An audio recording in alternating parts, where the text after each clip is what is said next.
Draga mea fetiță, de prima dată când am aflat cu tati că sunt însărcinată cu tine, a fost un moment foarte emoționant pentru noi.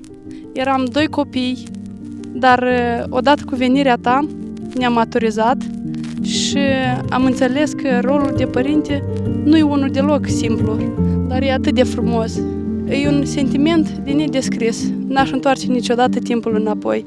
Fără tine, viața noastră nu ar avea aceeași culoare. Tu ne ții puternici și ne faci zilele mai frumoase. Ești un copil minunat. Te iubim tare, tare mult.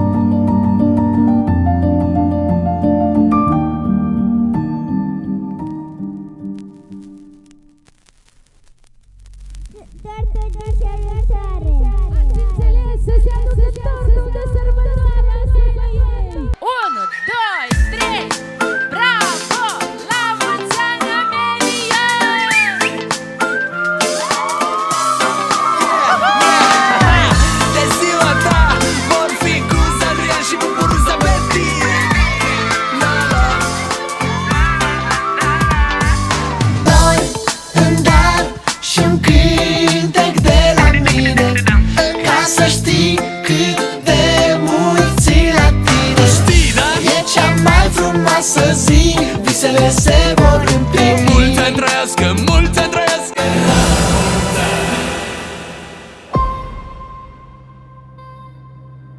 Ameluș, vreau, nana, să-ți spună, din prima zi când ai apărut pe lumea asta, zâmbetul tău ne-a fermecat inima și fața ne-a făcut cei mai fericiți nani.